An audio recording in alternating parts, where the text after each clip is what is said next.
Deux mots sur des exercices. Si vous voyez, je crois que j'ai déjà parlé de fait que les danseurs classiques, ils ont trois éléments de travail tous les jours, en fait. Parce que chez eux, tout le corps travaille, donc vous comprenez très bien que si un danseur classique fait un geste brusque sur le corps froid, il risque d'avoir un traumatisme. Donc chez eux, il y a la barre. Tout le monde fait ça tous les jours avec un professeur, c'est-à-dire que c'est tous les moyens techniques qu'ils emploient après dans leur travail artistique. Mais il y a la révision de toutes ces techniques tous les jours. Avant de passer à la barre, chacun dans son coin se réchauffe. Ce sont des exercices longs et c'est pour tirer, pour faire circuler le sang et en fait pour réchauffer les muscles. Donc d'abord il y a ça, la préparation, après la barre et après ils passent à la préparation du spectacle. Et dans leur spectacle, il y a certaines techniques qui sont utilisées, certaines techniques qui ne sont pas utilisées et tout ça, ça sert à créer un personnage artistique parce que ce n'est pas le sport, la danse classique, c'est comme chez nous, c'est un spectacle. Dans le travail des instrumentistes, ça devrait être la même chose, mais je me suis rendu compte que la plupart des professionnels dans notre métier l'ignorent. Et on va savoir pourquoi.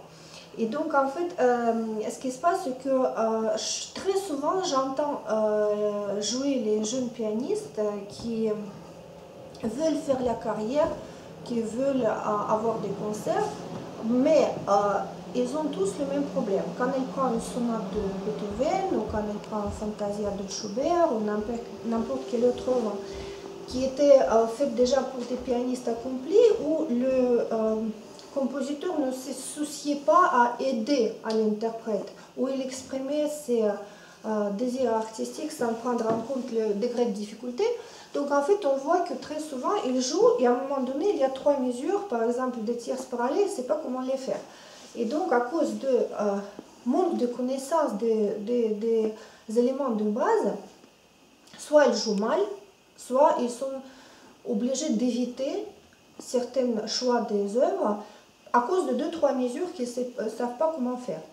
Normalement, nous avons la même barre, en fait, que les danseurs classiques. Ce sont des exercices et des études techniques. Il y a des listes de techniques à faire, c'est-à-dire que tout le monde doit savoir faire des tierces parallèles, tout le monde doit savoir faire des octaves, tout le monde doit savoir faire des arpèges, des passages. Il faut pouvoir ouvrir le poignet comme un éventail. Donc il y a des exercices qui permettent de bien ouvrir le poignet et le maintenir dans cet état. Et donc ce que moi je conseille toujours à mes élèves, ce sont des exercices de Brahms qui sont absolument extraordinaires et de leur qualité musicale et de leur effet technique, parce que quand on les joue, on se sent tout de suite en forme. Et j'étais très ravie quand j'ai lu dans la dernière interview de Brigitte Engerer, qui était éditée dans le journal de Musicora en mois de mai, oui, je crois, mois de mai, mois de juin, ce que quand on lui a demandé comment vous travaillez à la maison, elle a répondu que si elle n'a pas travaillé quelques jours, elle commence par des exercices de Brahms. Et donc, on va commencer à voir les exercices de Brahms. Seule chose, c'est que, donc pourquoi elle les composait? Parce que à son époque, le nouveau piano est arrivé, donc le piano accomplit son développement technique, ça a ouvert devant les virtuoses les nouvelles possibilités sonores, les nouvelles horizons. Et les études de Czerny, qui préparent très très bien pour la musique classique, pour Beethoven, Mozart ou Haydn, ils ne pouvaient plus préparer pour la musique romantique. Tu me vois? Et alors, donc, les exercices de Brahms, on les utilise pour nous préparer pour jouer Méphistophélès, Carnaval de Schumann, les sonates de Chopin, les études de Chopin, etc.